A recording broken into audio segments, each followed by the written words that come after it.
KCN ನ್ಯೂಸ್ಗೆ ಸ್ವಾಗತ. ನಾನು ನಿಮ್ಮ ಸ್ನೇಹರಾಜ್. ಇಂದಿನ ಮುಖ್ಯಾಂಶಗಳು. ಪವಿತ್ರ ಶ್ರಾವಣ ಮಾಸದ ಮೊದಲ ಸೋಮವಾರ ಹಾಗೂ ನಾಗಪಂಚಮಿಯ ಶುಭ ಮುಹೂರ್ತದಲ್ಲಿ ಬೀದರ್ ತಾಲೂಕಿನ ಐತಿಹಾಸಿಕ ಹಿನ್ನೆಲೆಯುಳ್ಳ ಕಾಡ್ವಾದ್ ಗ್ರಾಮದಲ್ಲಿ ನರ್ಮದೇಶ್ವರ ಶಿವಲಿಂಗ ಹಾಗೂ ನಂದಿ ಪ್ರತಿಷ್ಠಾಪನಾ ಮಹೋತ್ಸವವು ಅತ್ಯಂತ ಶ್ರದ್ಧಾ ಭಕ್ತಿಯಿಂದ ವಿಜೃಂಭಣೆಯಿಂದ ನೆರವೇರಿದೆ. ವೈಭವದ ಕಳಸ ಮೆರವಣಿಗೆ, ಸಂತರ ಆಶೀರ್ವಚನ ಹಾಗೂ ಅಹೋರಾತ್ರಿ ಭಜನಾ ಕಾರ್ಯಕ್ರಮಗಳು ಇಡೀ ಗ್ರಾಮದಲ್ಲಿ ಹಬ್ಬದ ವಾತಾವರಣ ನಿರ್ಮಿಸಿದವು. ಆಧ್ಯಾತ್ಮಿಕ ಸೌರಭದಲ್ಲಿ ಮಿಂದುದ ಬೀದರ್ನ ಕಾಡ್ವಾದ್ ಗ್ರಾಮ ಸಂತರ ಉಪಸ್ಥಿತಿಯಲ್ಲಿ ಅದ್ದೂರಿಯಾಗಿ ನಡೆದ ನರ್ಮದೇಶ್ವರ ಶಿವಲಿಂಗ ಮತ್ತು ನಂದಿ ವಿಗ್ರಹ ಪ್ರತಿಷ್ಠಾಪನೆ, ಪವಿತ್ರ ಶ್ರಾವಣ ಮಾಸದ ಪ್ರಥಮ ಸೋಮವಾರ ಹಾಗೂ ನಾಗಪಂಚಮಿಯ ಶುಭ ದಿನದಂದು ವೈಭವ ಆಡಂಬರವಿಲ್ಲದೆ ಸಾಧು ಸಂತರಾಗಿಯೇ ಹೆಸರುವಾಸಿಯಾದ ಪೂಜ್ಯ ಶ್ರೀ ಶಾಂತಿ ಬಾಬಾ ಅವರ ಅಮೃತ ಹಸ್ತದಿಂದ ಈ ಪುಣ್ಯ ಕಾರ್ಯಕ್ರಮ ನೆರವೇರಿತು. ಆಶೀರ್ವಚನ ನೀಡಿದ ಪೂಜ್ಯ ಶಾಂತಿ ಬಾಬಾ ಅವರು ಧರ್ಮದ ಸಂಕೇತವಾದ ನಂದಿ ಮತ್ತು ಮಹಾದೇವನ ಪ್ರತಿಷ್ಠಾಪನೆಯಾಗಿರುವುದು ಕಾಡ್ವಾದ್ ಗ್ರಾಮಸ್ಥರ ಪೂರ್ವಜರ ಪುಣ್ಯದ ಫಲ ಎಂದು ಹಾರೈಸಿದರು. ಪೂಜ್ಯ ಅಮೃತಪ್ಪ ಅವರು ಶಿವಲಿಂಗ ಮಹತ್ವದ ಕುರಿತು ಬೆಳಕು ಚೆಲ್ಲಿದ ಈ ಶುಭ ಸಮಾರಂಭದಲ್ಲಿ ಬೀದರ್ ವಿಶ್ವವಿದ್ಯಾಲಯದ ಸಿಂಡಿಕೇಟ್ ಸದಸ್ಯ ನಾಗಭೂಷಣ್ ಕಮಠಾಣ, ಬಿಜೆಪಿ ಮುಖಂಡ ಈಶ್ವರ್ ಸಿಂಗ್ ಠಾಕೂರ್, ಪ್ರಾಯವಿ ಆಯುರ್ವೇದ ಕಾಲೇಜ್ ಹಾಗೂ ಸುರಭಿ NGO ಅಧ್ಯಕ್ಷ ಡಾಕ್ಟರ್ ಅಮರ್ ಯರೋಳ್ಕರ್, ಅಮರ ಹಿರೇಮಠ್ ಸೇರಿದಂತೆ ಗ್ರಾಮದ ಹಿರಿಯರಾದ ಕಾಶಿನಾಥ್ ಮಿನ್ಕೇರಿ, ಬಾಬುರಾವ್ ಪಾಟೀಲ್, ಈಶ್ವರಯ್ಯ ಸಾಳಿ, ಶಿವಕುಮಾರ್ ಪೊಲೀಸ್ ಪಾಟೀಲ್, ಶಂಕರ್ ಚಿದ್ರಿ, ಹನುಮಂತ್ ಕರ್ಕನಳ್ಳಿ, ಗಣಪತಿ ಚಿದ್ರಿ, ಕೃಷ್ಣ ರೆಡ್ಡಿ, ದಯಾನಂದ್ ಪಾಟೀಲ್, ಕಿರಣ್ ಪಾಟೀಲ್, ನರೇಂದ್ರ ಪಾಟೀಲ್, ಮಹಾದೇವ ಮಿನ್ಕೇರಿ, ಸದಾಶಿವ ಪಾಟೀಲ್, ಬಸವರಾಜ್ ಮಿನ್ಕೇರಿ, PKPS ಅಧ್ಯಕ್ಷ ರಾಜು ಮಂಗಲ್ಗಿ, ಜಗನ್ನಾಥ್ ಮಂಗಲ್ಗಿ, ಶಿವಶರಣು ನೀಣೆ, ಬಸವರಾಜ್ ಹೂಗಾರ್, ಶಾಂತಕುಮಾರ್ ಮಂಗಲ್ಗಿ, ಅಶೋಕ್ ಮಂಗಲ್ಗಿ, ಹರೀಶ್ ನೀಣೆ, ಅರುಣ್ ಕುಮಾರ್ ನೀಣೆ, ಬಸವರಾಜ್ ಅಣದೂರ್, ಮನ್ಮಥ್ ಮಿನ್ಕೇರಿ, ಕಂಠಯ್ಯ ಸ್ವಾಮಿ, ಮಲ್ಲಯ್ಯ ಸ್ವಾಮಿ, ಸಿದ್ದು ಪಾಟೀಲ್, ಗುರು ಮಿನ್ಕೇರಿ, ದತ್ತು ಬುಕ್ಕೇಗಾರ್, ಲಾಲಪ್ಪ ಬರೂರ್ ಸೇರಿದಂತೆ ಯುವಕ ಯುವತಿಯರು ಭಾಗವಹಿಸಿದರು.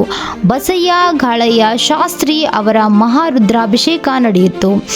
ಶ್ರೀನಿವಾಸ ಕುಲಕರ್ಣಿ ಕಾರ್ಯಕ್ರಮ ನಿರೂಪಿಸಿದರೆ ಸಂಗಮೇಶ್ ಹಂಡೆ ಸ್ವಾಗತ ಕೋರಿದರು.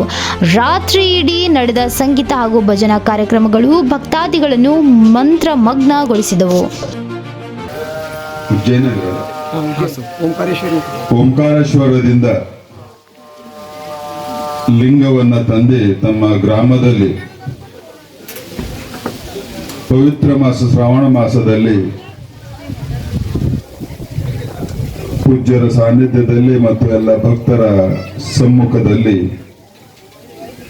ಪ್ರತಿಷ್ಠಾಪನೆಯನ್ನು ಮಾಡಿ ಎಲ್ಲರಿಗೆ ಆಮಂತ್ರಣವನ್ನು ಕೊಟ್ಟು, ಹೀಗಾಗಿ ಈ ಒಂದು ಪವಿತ್ರ ಶಿವಲಿಂಗ ಪ್ರತಿಷ್ಠಾನ ಕಾರ್ಯಕ್ರಮಕ್ಕೆ ನಮ್ಮೆಲ್ಲರಿಗೆ ಒಂದು ದರ್ಶನ ಪಡೆದುಕೊಂಡಂತಹ ಸೌಭಾಗ್ಯವನ್ನು ತಂದುಕೊಟ್ಟಿದಂತಹ ಸತೀಶ್ ಪಾಟೀಲ್ ಅವರಿಗೆ ಧನ್ಯವಾದಗಳನ್ನು ಹೇಳುತ್ತಾ, ಹಾಗೂ ನನ್ನ ಜೊತೆಯಲ್ಲಿ ಬಂದಿದಂತ ನಾಗಭೂಷಣ್ ಅವರು ಕನಿಷ್ಠ ವೇತನ ಸೇರಿದಂತೆ 13 ಬೇಡಿಕೆಗಳಿಗೆ ಆಗ್ರಹಿಸಿ ಗ್ರಾಮ ಪಂಚಾಯತ್ ನೌಕರರ ಜಿಪಂ ಎದುರು ಧರಣಿ. ಕರ್ನಾಟಕ ರಾಜ್ಯ ಗ್ರಾಮ ಪಂಚಾಯಿತಿ ನೌಕರರ ಸಂಘದ ನೇತೃತ್ವದಲ್ಲಿ ಬೃಹತ್ ಧರಣಿ ಸತ್ಯಾಗ್ರಹ ನಡೆದಿದ್ದು, ಜಿಲ್ಲಾ ಪಂಚಾಯತ್ ಉಪಕಾರ್ಯದರ್ಶಿಗಳಿಗೆ ಪ್ರಮುಖ 13 ಬೇಡಿಕೆಗಳ ಮನವಿ ಸಲ್ಲಿಸಲಾಯಿತು. ಕರ ವಸೂಲಿಗಾರರು, ನೀರುಗುಂಟಿ ಜವಾನರು, ಸ್ವಚ್ಛತೆಗಾರರು ಹಾಗೂ DEOಗಳನ್ನು ಸರ್ಕಾರಿ ನೌಕರರೆಂದು ಘೋಷಿಸುವುದು, ವೇತನ ಹೆಚ್ಚಳ ಸೇವಾ ಹಿರಿತನದ ಆಧಾರದಲ್ಲಿ 750ರಿಂದ 3000ವರೆಗೆ ಹೆಚ್ಚುವರಿ ಇನ್ಕ್ರಿಮೆಂಟ್ ನೀಡುವುದು, ನಿವೃತ್ತಿ ಅಥವಾ ಮರಣ ಹೊಂದಿದಲ್ಲಿ 6 ಲಕ್ಷ ಇಡಿಗಂಟು ನೀಡುವುದು ಮತ್ತು KCSR ನಿಯಮದಡಿ ಹಳೆ ಪಿಂಚಣಿ ಯೋಜನೆ ಜಾರಿಗೊಳಿಸುವುದು, ಖಾಲಿ ಹುದ್ದೆಗಳ ಭರ್ತಿ, ಸ್ವಚ್ಛವಾಹಿನಿ ಚಾಲಕರಿಗೆ 15,000 ವೇತನ ಮತ್ತು PDO ಹುದ್ದೆಗಳ ಗ್ರೇಡ್ 1 ಕಾರ್ಯದರ್ಶಿಗಳಿಗೆ 60% ಮುಂಬಡ್ತಿ ಮೀಸಲಾತಿ ಕಲ್ಪಿಸುವುದು, ಬಾಕಿ ಇರುವ 5 ಕಡತಗಳಿಗೆ ಸರ್ಕಾರ ತಕ್ಷಣವೇ ಅಂತಿಮ ಆದೇಶ ಹೊರಡಿಸಬೇಕೆಂದು ಮನವಿಯಲ್ಲಿ ಒತ್ತಾಯಿಸಿದ್ದಾರೆ. ಮುಖಂಡರಾದ ಜೀವನ್ ಕನ್ನಳೆ ಹಾಗೂ ಸಂಗಮೇಶ್ ಆಗ್ರಹಿಸಿದ್ದಾರೆ. ಪ್ರತಿಭಟನೆಯಲ್ಲಿ ಸಂಘದ ಪದಾಧಿಕಾರಿಗಳು, ನೌಕರರು ಭಾಗವಹಿಸಿದರು. ಐ ಆಮ್ ಅ ಲೀಡರ್ 2ನೇ ಆವೃತ್ತಿ ಸಂಸದ್ ಸಾಗರ್ ಖಂಡ್ರೆ ಅವರಿಂದ ಲೋಕಾರ್ಪಣೆ. ಜನರೊಂದಿಗೆ ನೇರ ಸಂವಾದ ನಡೆಸುವ ನಿಟ್ಟಿನಲ್ಲಿ ಔರಾದ್ ವಿಧಾನಸಭಾ ಕ್ಷೇತ್ರದ ಕರಂಜಿ ಕೆ ಗ್ರಾಮಕ್ಕೆ ಭೇಟಿ ನೀಡಿದ ಬೀದರ್ ಸಂಸದ್ ಸಾಗರ್ ಈಶ್ವರ್ ಖಂಡ್ರೆ ಅವರು ಪತ್ರಕರ್ತ ಹಾಗೂ ಲೇಖಕ ಹನುಮಂತ್ ದೇಶ್ಮುಖ್ ರಚಿಸಿರುವ I am a leader Chanakya ನೀತಿಯೊಂದಿಗೆ ಯುವಕರ ರಾಜಕೀಯ ಕೈಪಿಡಿ ಪುಸ್ತಕದ 2ನೇ ಆವೃತ್ತಿಯನ್ನು ಲೇಖಕರ ಹುಟ್ಟೂರಾದ ಕರಂಜಿ ಕೆ ಗ್ರಾಮದಲ್ಲಿ ಲೋಕಾರ್ಪಣೆಗೊಳಿಸಿದರು.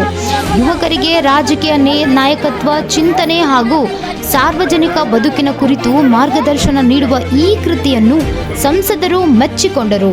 ಇದೇ ವೇಳೆ ಭಾರತ್ ಜೋಡೋ ಯುವ ಸಂಘದ ಮಹತ್ವವನ್ನು ತಿಳಿಸಿ ಹೆಚ್ಚಿನ ಯುವಕರು ನೋಂದಾಯಿಸಿಕೊಂಡು ಸಮಾಜಮುಖಿ ಚಟುವಟಿಕೆಗಳಲ್ಲಿ ಸಕ್ರಿಯವಾಗಿ ಭಾಗವಹಿಸುವಂತೆ ಕರೆ ನೀಡಿದರು.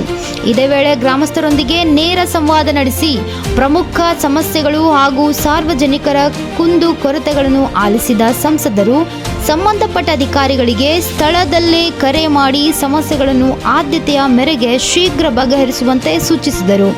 ಇದೇ ವೇಳೆ ತಹಶೀಲ್ದಾರ್ ಮಹೇಶ್ ಪಾಟೀಲ್, ತಾಪಂ ಇಒ ಕಿರಣ್ ಕುಮಾರ್ ಪಾಟೀಲ್, ಸಿಪಿಐ ರಘುವೀರ್ ಸಿಂಗ್ ಠಾಕೂರ್, ಮುಖಂಡರಾದ ಸುನಿಲ್ ಕುಮಾರ್ ದೇಶ್ಮುಖ್, ಸುಧಾಕರ್ ಕಳ್ಳೂರ್, ಉದ್ಯಮಿ ಮಾರುತಿ ಚಿಟ್ಗೇರಿ, ರಾಜೇಂದ್ರ ನಾಯಕ್ ಸೇರಿದಂತೆ ಗ್ರಾಮಸ್ಥರು ಉಪಸ್ಥಿತರಿದ್ದರು.